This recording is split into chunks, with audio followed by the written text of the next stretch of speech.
کی شب قرآن عظیم کے 17 پارے مکمل ہو چکے۔ اللہ کریم بقیہ قرآن عظیم کو صحیح تجوید سے پڑھنے اور آپ سب کو سماعت کرنے کی توفیق عطا فرمائے۔ سورہ انبیاء اور سورہ حج کی آج مکمل تلاوت ہوئی ہے۔ سورہ انبیاء میں کئی انبیاء اکرام علیہ السلام کا ذکر ہے، خاص کر حضرت ابراہیم علیہ السلام کا، حضرت ایوب علیہ السلام کا، اور حضرت داؤد علیہ السلام، حضرت سلیمان علیہ السلام، پھر حضرت زکریا و یحییٰ علیہ السلام کا۔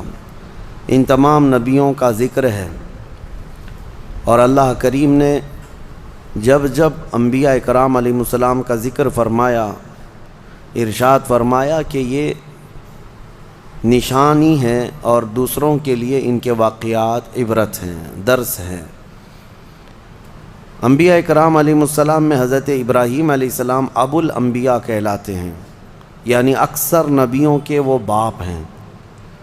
حضرت ابراہیم علیہ السلام، ان کی نسل میں کئی ہزار انبیاء اکرام پیدا ہوئے۔ خود ہمارے آقا صلی اللہ علیہ وسلم بھی حضرت ابراہیم علیہ السلام کی نسل میں ہیں، تو ان کو ابو الانبیاء کہا جاتا ہے۔ ان کا تفصیلی واقعہ اس سورہ انبیاء میں موجود ہے کہ ان کے گاؤں کے لوگ بت پرست تھے، وہ بتوں کو اپنے ہاتھوں سے تراشتے تھے، پتھروں کو، اور اس کی پوجا کرتے تھے، اور ابراہیم علیہ السلام بچپن سے ہی لوگوں کو منع کرتے تھے، اور انہیں یوں فرماتے کہ تمہیں کیا ہو گیا کہ تم ان پتھروں کے پاس رہتے ہو؟ ما هذه التماثيل التي انتم لها عاکفون، یہاں تم اعتکاف کیے بیٹھے رہتے ہو پتھروں کے سامنے۔ تو لوگ ان کا انکار کرتے اور کہتے کیا تم نیا کچھ لے کر کے ہمارے پاس آ رہے ہو؟ یہ ہمارے باپ داداؤں سے یہ پرمپرا چلی ہے۔ حضرت ابراہیم علیہ السلام کو جھٹلاتے رہتے تھے۔ حضرت ابراہیم علیہ السلام نے ایک دن، یعنی بچپن سے ہی آپ کے ذہن میں بت پرستی نہ آئی اور نہ ہی کبھی ان کی طرف گئے، سختی سے آپ منع کرتے اور انکار کرتے رہے۔ ان کا چاچا حضرت ابراہیم علیہ السلام کا آزر، یہ خود بھی بت پرست تھا۔ اب ہوا یہ کہ ایک دن گاؤں والے گاؤں سے باہر تھے، پورے کسی میلے میں گئے تھے۔ ابراہیم علیہ السلام نے یہ بت خانے میں جا کر سارے بتوں کو توڑ دیا اپنے ہاتھ سے، اور ایک بڑے بت کے گلے میں کلہاڑی لٹکا دی، اور سب کو توڑ کر کے واپس آ گئے۔ جب ابراہیم علیہ السلام شام کو اپنے گھر تھے، گاؤں کے لوگ واپس آئے۔ واپس آنے کے بعد اپنے خداؤں کا یہ حشر دیکھا تو آگ بگولا ہو گئے۔ من فعل ھذا بآلہتنا، ہمارے خداؤں کے ساتھ کس نے ایسا کام کیا ہے؟ ظاہر سی بات ہے، بتوں کو جب کوئی چھیڑ چھاڑ کرتا ہے تو آگ بگولا ہوتی ہے قوم، ان کی جو عبادتیں کرتے ہیں، یہ اس زمانے سے چلا ہے۔ اور جب لوگوں نے دیکھا کہ سب ٹوٹے پوٹے گرے ہوئے ہیں، پوچھا کہ کس نے کیا ہوگا یہ؟ تو لوگوں نے آپس میں ہی کہا ایک لڑکا ہے ہمارے گاؤں میں جس کا نام ابراہیم ہے، اسی نے کیا ہوگا۔ بادشاہ وقت جو تھا اس وقت، نمرود کے پاس یہ مقدمہ لے جایا گیا، اور پھر سارے لوگوں نے کہا کہ اب یہ مقدمہ سزا کے بغیر حل نہیں ہوگا، بلاؤ ابراہیم کو، کہاں ہے؟ ابراہیم علیہ السلام جوان تھے، بلایا گیا، پوچھا گیا کہ کیا کیا تم نے ان کے ساتھ؟ یہ سارے ہمارے خداؤں کے ساتھ کیا کیا؟ تو ابراہیم علیہ السلام نے کہا ان کے بڑے نے کیا ان کے ساتھ۔ پوچھا تم اکیلے گاؤں میں تھے، کس نے کیا یہ؟ تو ابراہیم علیہ السلام نے کہا ان کے بڑے نے کیا، کیونکہ ایک بڑا بت ویسے ہی چھوڑ دیا تھا انہوں نے، اس کے گلے میں کلہاڑی ڈال کر، اور باقی سب چھوٹوں کو سلا دیا تھا۔ تو بڑا جو کھڑا تھا، ابراہیم علیہ السلام نے کہا ان کے بڑے نے کیا ان کے ساتھ، جبکہ وہ مراد لے رہے تھے ان کا بڑا تو میں ہی ہوں۔ ان کے دل میں یہی تھا کہ ان کا بڑا میں ہی ہوں۔ تو پھر اس کے بعد ابراہیم علیہ السلام نے ان سے کہا تم مجھ سے کیوں پوچھتے ہو؟ ایک تو ابھی بھی کھڑا ہے نا، اسی سے پوچھ لو، باقی تمہارے چیلوں کو کس نے گرایا، کس نے مارت گرایا ہے؟ ایک تو ابھی بھی کھڑا ہے۔ تو اور آگ بگولا ہوئے، استہزاء مذاق سن کر کے، اور کہنے لگے کیا ہم ان سے بات کریں گے؟ وہ بات نہیں کر سکتے ہیں۔ تو ابراہیم علیہ السلام نے کہا اف لکم ولما تعبدون من دون اللہ افلا تعقلون، تف ہے تم پر، افسوس ہے تم پر، اللہ کے سوا دوسرے کی عبادت کرتے ہو، کیا عقل نہیں رکھتے؟ ایسے کی عبادت کرتے ہو جو نہ تمہیں نفع دے سکتا ہے نہ نقصان دے سکتا ہے۔ یہ ابراہیم علیہ السلام نے ان کو کہا تو وہ اتنے آگ بگولا ہوئے، اتنے غصے میں آئے کہ سبوں نے کہا حرقوہ، ابراہیم کو آگ میں جلاؤ، ایسے نہ چھوڑو، آگ میں جلاؤ۔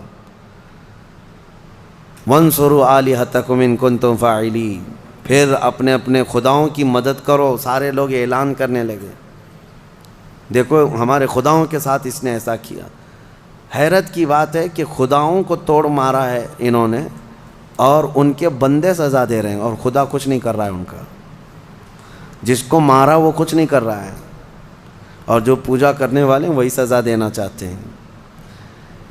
میرے عزیزو، یہاں رک کر کے ایک بات عرض کرنا چاہتا ہوں۔ ابراہیم علیہ السلام کی آل میں، جیسے کہ اس سے قبل کی تفسیر میں بھی میں بتایا، تاریخ یاد کرو، ایک کرنٹ سچویشن میں آپ کو بتاؤں، دغلی پالیسی۔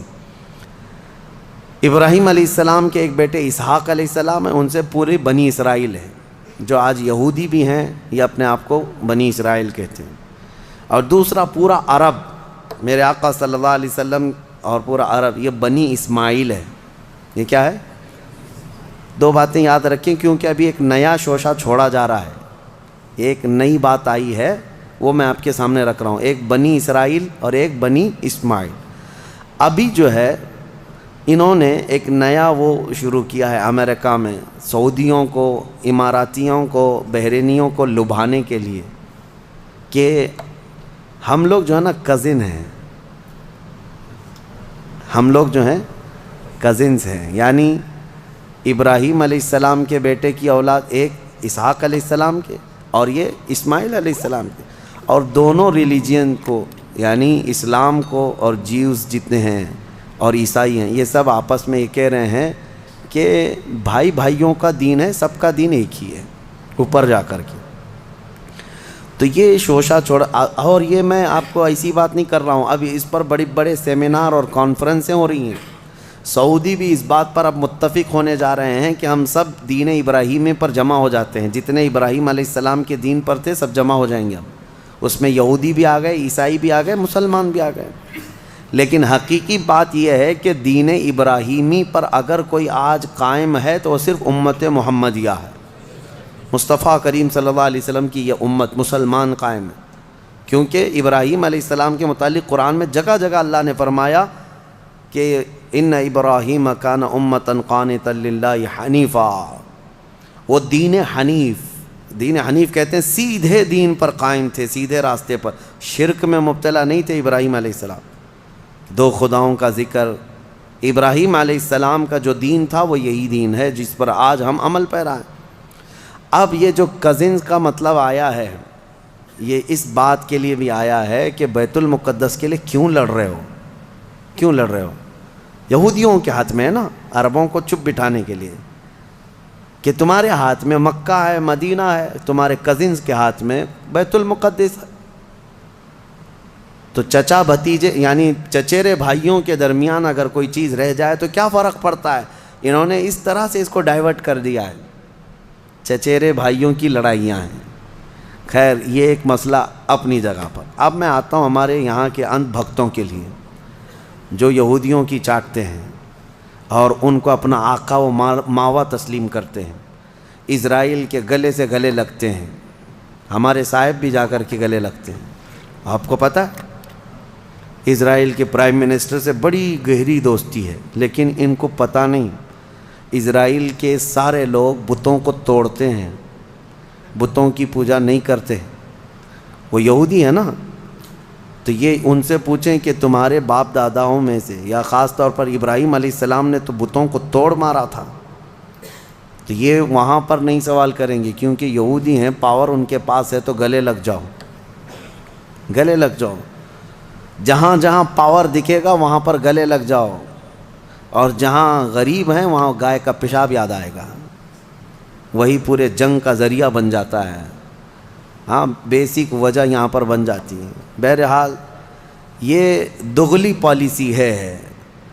ان لوگوں سے تمہاری دوستی کیسے ہو سکتی ہے؟ میں ان لوگوں سے کہتا ہوں، آئیڈل ورشپرز جتنے بھی ہیں، ان کی دوستی ان سے کیسے ہو جاتی ہے جو یہودی ہیں یا عیسائی ہیں، وہ بالکل بتوں کی پوجا نہیں کرتے اور وہ بتوں کو توڑتے ہیں، اور ان کی کتابوں میں موجود ہے، یہودیوں کی کتابوں میں بھی، کہ بتوں کو جہاں پاؤ وہ توڑ دیا گیا ہے۔ حضرت ابراہیم علیہ السلام کا یہ واقعہ موجود ہے، تو پھر ان کی دوستی کیسے ہے؟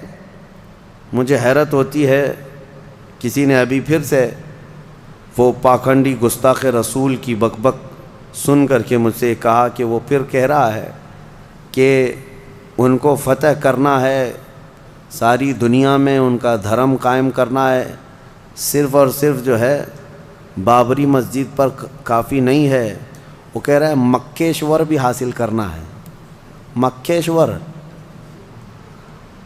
مکہ مکرمہ اور خانہ کعبہ کو کہہ رہے ہیں کہ وہ ایک بہت بڑے دیوتا کا مندر تھا، وہاں پر پتہ نہیں تھا، اور گنگا جل جو ہے وہ وہاں پر بھی زمزم کے روپ میں بہہ رہی ہے۔ کہاں سے کہاں توڑ مروڑ کر کے کس کی گردن کس کو بٹھاتے ہو؟ عادت سی ہے، کبھی ہاتھی کو توڑ کر کسی پہ بٹھا دو، عادت سی ہے۔ ارے کہاں زمزم اور کہاں تم کی اصاف اور نائلہ دو بت تھے مکہ میں۔ یہ صفا اور مروہ جو پہاڑیاں ہیں نا، اس پہ کیا تھا؟ صفا پہ ایک بت تھا، مروہ پہ ایک بت تھا، اصاف اور نائلہ۔ یہ دو کون تھے پتہ ہے؟ تاریخ میں یہ بتایا گیا یہ دونوں دو عاشق تھے قبیلہ بنو جرہم کے، اور ایسے کہ یہ چھپ چھپ کر کے اپنے خاندانوں سے گناہ بھی کرتے تھے، زنا بھی کرتے تھے، اور ان کے خاندان والوں نے جب دونوں پر پابندی لگا دی تو ایک بار یہ حج کے قافلے میں آئے اور خانہ کعبہ کے پاس بھی انہوں نے بدکاری کی کوشش کی۔ ابھی کوشش کر رہے تھے تب اللہ تبارک و تعالیٰ نے ان پر عذاب نازل فرمایا اور ان کے پورے جسم پتھر کے بن گئے تھے۔ تو برسوں تک ان کے اسی جسم کو لوگ کھڑا کرتے تھے اور ان پر جوتیاں مارتے تھے۔ پھر دھیرے دھیرے دھیرے دھیرے شیطان لوگوں کے دلوں میں یہ بات ڈالنے لگ گیا کہ یہاں جو بھی صفا مروہ پر صحیح کرتا ہے ان کو چھو کر کے جانا ہے۔ کچھ لوگ چھونے لگے، بعد میں پھر پوجنے لگ گئے، پھر نبی پاک صلی اللہ تعالیٰ علیہ وسلم نے ان کو بھی توڑ کر پھینک دیا۔ یہ تاریخ تھی۔ جو خانہ کعبہ کی طرف برائی کا ارادہ کیا وہ دھنسا دیا جائے گا قیامت تک بھی۔ جسے اگر یہاں بیٹھ کر کے بہت شوق ہے تو نکلو اپنے گوفے میں اور جاؤ، اور پھر دیکھو اللہ تبارک و تعالیٰ کے عذاب کس طرح سے تم پر برستے ہیں۔ اللہ کریم اپنے خانہ کعبہ کی ہر زمانے میں حفاظت فرمائے گا۔ میں بات عرض کر رہا تھا، ابراہیم علیہ السلام نے بتوں کو توڑ دیا تھا، اب ان کے لیے ایک آگ جلائی گئی، بہت بڑی آگ جلائی گئی جس کے شعلے آسمان سے باتیں کرتے تھے۔ ابراہیم علیہ السلام کو منجنیق میں رکھ کر کے اس آگ میں ڈال دیا گیا، اور اللہ کا حکم آیا جو آج ہم نے تلاوت کیا، قلنا یا نار کونی بردا وسلاما علی ابراہیم، ہم نے کہا اے آگ ابراہیم پر ٹھنڈی ہو جا۔ اللہ کا یہ حکم تھا۔ روایت میں اس وقت دنیا میں جہاں جہاں آگ جل رہی تھی سب ٹھنڈی ہو گئی تھی۔ حکم تھا ایک آگ کو، لیکن دنیا میں جہاں آگ بھی جلی تھی سب ٹھنڈی ہو گئی۔ ابراہیم علیہ السلام اس آگ میں کئی دن تک رہے، گھنٹہ دو گھنٹہ نہیں، کئی دن تک رہے۔ جب آگ ٹھنڈی ہو گئی، ابراہیم علیہ السلام اس راکھ سے اپنے کپڑے جھاڑتے ہوئے باہر تشریف لائے۔ کچھ بھی نہیں ہوا تھا، کیونکہ اللہ تبارک و تعالیٰ جس کی حفاظت فرمائے۔ ابراہیم علیہ السلام کو آگ نہ جلائی، پھر لوگوں نے جب یہ دیکھا معجزہ تو آپ پر ایمان لے آئے۔ پھر حضرت ابراہیم علیہ السلام وہ عراق کا شہر بابل ترک کر دیا، وہاں سے نکل کر کے پھر آپ مصر تشریف لائے، فلسطین کی سرزمین جو اس وقت مصر کا حصہ ہوا کرتی تھی، وہاں پھر آپ رہنے لگے۔ اور پھر حضرت اسماعیل علیہ السلام، اسحاق علیہ السلام کی پیدائش کا جو معاملہ آگے بڑھا، وہ پھر اس اپنے وطن کو ترک کرنے کے بعد ابراہیم علیہ السلام کا جو اصلی شہر ہے وہ بابل ہے، جس کو بیبیلون کہا جاتا ہے۔ عراق میں آج بھی وہ شہر ہے، دنیا کی سب سے پرانی سٹی، اولڈسٹ سٹی جس کو کہتے ہیں بیبیلون، بابل ہے وہ ابراہیم علیہ السلام کی پیدائش کا مقام ہے۔ تو بہرحال ابراہیم علیہ الصلاۃ والتسلیم کے ساتھ یہ چیزیں پیش آئی۔ اس کے بعد پھر ان کی زندگی کا اور بھی طویل واقعہ 23ویں پارے میں انشاءاللہ عرض کروں گا۔ اس پارے میں حضرت ایوب علیہ السلام کے متعلق بھی ذکر آیا ہے، حضرت یونس علیہ السلام کا بھی، کہ یونس علیہ السلام مچھلی کے پیٹ میں جب گئے تھے تو اللہ فرماتا ہے وَذَنُّونِ إِذْ ذَهَبَ مُغَاضِبًا فَظَنَّ أَن لَّن نَّقْدِرَ عَلَيْهِ فَنَادَىٰ فِي الظُّلُمَاتِ أَن لَّا إِلَٰهَ إِلَّا أَنتَ سُبْحَانَكَ إِنِّي كُنتُ مِنَ الظَّالِمِينَ۔ یونس علیہ السلام نے ان اندھیریوں میں پکارا تھا، مولا تیرے سوا کوئی معبود نہیں، تجھے بلندی ہو پاکی ہو، میں آگے بڑھ جانے والوں میں سے ہو گیا۔ تو اللہ تبارک و تعالیٰ فرماتا ہے ہم نے ان کی دعا قبول کر لی اور ان کو غم سے آزاد کر دیا۔ 3 نبیوں کا ذکر ایسا ہے کہ جنہوں نے جیسے ہی پکارا اللہ نے فوراً ان کی دعا قبول کی۔ ایک ایوب علیہ السلام، تینوں کے جملے سن لیجیے، تینوں کے جملے۔ ایوب علیہ السلام کو آزمائش میں مبتلا کیا گیا تو سخت بیمار ہوئے تھے، انشاءاللہ وہ 23ویں پارے میں ان کا تفصیلی ذکر آئے گا۔ بہت سخت آزمائش میں مبتلا تھے، جسم پورا بیمار۔ اس وقت انہوں نے جب ان کی زبان کٹ گئی تھی تو یہ جملہ کہا تھا، وَأَيُّوبَ إِذْ نَادَىٰ رَبَّهُ أَنِّي مَسَّنِيَ الضُّرُّ وَأَنْتَ أَرْحَمُ الرَّاحِمِينَ وَأَنْتَ أَرْحَمُ الرَّاحِمِينَ۔ اے مولا تکلیف تو مجھے پہنچی ہے لیکن تو ارحم الراحمین ہے، تو سب سے زیادہ رحم کرنے والا۔ اس کے فوراً بعد اللہ فرماتا ہے فَاسْتَجَبْنَا لَهُ فَكَشَفْنَا مَا بِهِ مِن ضُرٍّ۔ ہم نے ایوب کی دعا سن لی اور جو انہیں تکلیف تھی فوراً اس کو ہم نے دور کر دیا۔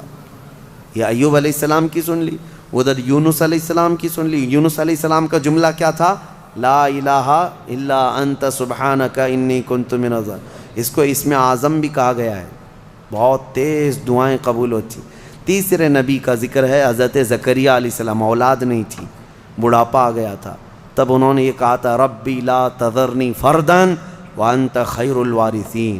اے میرے رب مجھے تنہا مت چھوڑ، مجھے اکیلا مت رکھ، تو بہترین، تو خیر الوارثین ہے، بہتر وارث دینے والا ہے، سب کا بہترین وارث تو ہی ہے۔ تو یہ دعا حضرت زکریا علیہ السلام کی اللہ کو پسند آئی، اے اللہ مجھے اکیلا مت چھوڑ، تو خیر الوارثین ہے۔ اللہ فرماتا ہے فَاسْتَجَبْنَا لَهُ وَوَهَبْنَا لَهُ یحییٰ۔ ہم نے زکریا کی دعا سن لی اور فوراً ان کو یحییٰ علیہ السلام کی شکل میں بیٹا عطا کیا۔ 3 دعائیں میں نے آج آپ کو بتائی ہیں، ایک ایوب علیہ السلام کی، ایک یونس علیہ السلام کی، ایک زکریا علیہ السلام کی۔ ایوب علیہ السلام نے بیماری میں دعا کی، یونس علیہ السلام نے اندھیریوں میں دعا کی، زکریا علیہ السلام نے بے اولاد ہونے پر دعا کی۔ یہ تینوں معاملات ہماری زندگیوں میں آتے ہیں، کوئی بے اولاد ہے، کوئی پریشان حال ہے اور کوئی بیمار ہے۔ یہ 3 دعائیں یاد رکھیں، اللہ نے فوراً ان آیتوں کے بارے میں فرمایا، ان کے آیتوں کے بعد فرمایا، ہم نے فوراً قبول کیا، ان کی باتوں کو فوراً قبول کیا۔ یقیناً اللہ تبارک و تعالیٰ آج بھی قبول کرنے والا ہے۔ اور ایک آیت اللہ تعالیٰ نے اس بارے میں ارشاد فرمائی، مولا کریم فرماتا ہے کہ یہ سب نبیوں کے ذکر کے بعد یہ سورہ جہاں ختم ہونے کو آیا، آخر میں جہاں سورہ ختم ہونے کو آیا، اخیر سورہ میں رب تبارک و تعالیٰ آخری نبی کے بارے میں فرماتا ہے وَمَا أَرْسَلْنَاكَ إِلَّا رَحْمَةً لِّلْعَالَمِينَ۔ محبوب ہم نے آپ کو سارے جہانوں کی رحمت بنا کر بھیجا ہے، رحمت بنا کر بھیجا ہے۔ رحمت کا مطلب کیا ہے؟ رحمت جس کے ذریعے سے خوشیاں ملے، جس کے ذریعے سے مشکلات حل ہوں، جس کے ذریعے سے اللہ تعالیٰ تمہاری مصیبتوں کو دور کرے، وہ رحمت ہے۔ ماں بیٹے کے لیے رحمت ہے، باپ بیٹے کے لیے رحمت ہے، یہ سب رحمتیں ہیں۔ اور اللہ تعالیٰ کی سب سے بڑی رحمت اس دنیا میں کوئی ہے تو وہ محمد الرسول اللہ کی ذات صلی اللہ علیہ وسلم، وہ سب کے لیے رحمت ہے، وہ سب کے لیے رحمت ہے۔ حتیٰ کہ آپ کو میں بتاؤں زمین و آسمان اس بارے میں لڑائیاں کرتے ہیں، زمین اور آسمان۔ اعلیٰ حضرت نے اس کو اپنے نعت میں لکھا ہے، خم ہو گئی پشت فلک استان زمین سے، یعنی آسمان بہت اپنی ڈینگے، یعنی اپنی بڑائیاں بتا رہا تھا کہ مجھ میں چاند ہے، مجھ میں ستارے ہیں، مجھ میں سورج ہے، یہ سارے بڑی بڑے سٹارز آسمان اپنے اندر رکھتا ہے۔ تو زمین نے ایک ہی تانا دیا تھا، ایک تانا دیا تھا۔ اعلیٰ حضرت فرماتے ہیں خم ہو گئی پشت فلک، یعنی آسمان کی پیٹھ جھک گئی اس تانے زمین سے، زمین کے اس تانے کو سن کر۔ خم ہو گئی پشت فلک اس تانے زمین سے، سن ہم پہ وہ سرور دو عالم ہے، وہ رتبہ ہے ہمارا۔ ہمارے اوپر تو چاند سورج ستارے جس سے فیض پاتے ہیں وہ محمد الرسول اللہ زمین میں ہے۔ میرے عزیزو، آپ کو میں بتاؤں، رسول پاک صلی اللہ تعالیٰ علیہ وسلم ملائکہ کے لیے رحمت ہیں کہ نہیں؟ میں آپ سے کچھ سوالات کر رہا ہوں۔ اور اللہ کے کئی عالم ہیں، عالم یعنی کئی دنیا ہیں، کئی جہاں ہیں، ہاں وہ ہر عالم کے لیے ہیں رحمت ہیں، وہ ملائکہ کے لیے رحمت ہیں، جنات کے لیے رحمت ہیں، نباتات کے لیے رحمت ہیں، جتنے اللہ تعالیٰ کی مخلوقات ہیں سب کے لیے کیا ہے میرے مصطفیٰ؟ رحمت ہیں۔ شاعر نے بڑے اچھے انداز میں کہا ہے وہ ہر عالم کی رحمت ہیں، کسی عالم میں رہ جاتے یا ان کی مہربانی ہے کہ یہ عالم پسند آیا، یا ان کی مہربانی ہے کہ یہ عالم پسند آیا۔ میرے عزیزو، یہ قربان جاؤ میرے مصطفیٰ کریم کے اس روئے زمین پر کہ آقا ہمارے درمیان میں ہے، ورنہ وہ ملائے اعلیٰ میں رہتے، وہ فرشتوں کے درمیان رہتے، وہ جنتی حوروں کے درمیان رہتے، لیکن مولا رسول کریم صلی اللہ تعالیٰ علیہ وسلم کو ہمارے درمیان میں رکھا۔ یہ حضور کی اپنی پسند تھی اپنی امت کے ساتھ رہنے۔ اور یہ بھی میں آپ کو بتا دوں، قیامت کے دن کیا میرے نبی صلی اللہ تعالیٰ علیہ وسلم پچھلی امتوں کے لیے رحمت نہیں ہوں گے؟ آدم علیہ السلام سے لے کر عیسیٰ علیہ السلام تک کے ہر امتی کے لیے حضور رحمت ہے، سب کے لیے رحمت ہے، سب کا حساب حضور کی شفاعت کے بعد ہونا ہے۔ لیکن اس کے باوجود میرے آقا صلی اللہ علیہ وسلم قیامت کے دن اگر کہیں نظر آئیں گے تو وہ اپنے امتیوں کے بیچ میں نظر آئیں گے، ہمارے درمیان نظر آئیں گے۔ لوگ نبی پاک صلی اللہ تعالیٰ علیہ وسلم کے ارد گرد ہوں گے۔ عزیزان گرامی وقار، اب یہاں پر ایک بات میں عرض کرتا ہوں، ایک آیت میں پڑھتا ہوں، آپ خود سمجھ جائیں گے۔ 11ویں پارے میں یہ آیت گزر چکی ہے، میں ترجمہ بتاتا ہوں اور کس کی طرف اشارہ ہے آپ خود سمجھ لیں گے، پڑھے لکھے لوگ ہیں۔ اللہ فرماتا ہے قُلْ بِفَضْلِ اللَّهِ وَبِرَحْمَتِهِ فَبِذَلِكَ فَلْيَفْرَحُوا۔ یہ آیت کا ایک حصہ میں نے تلاوت کیا۔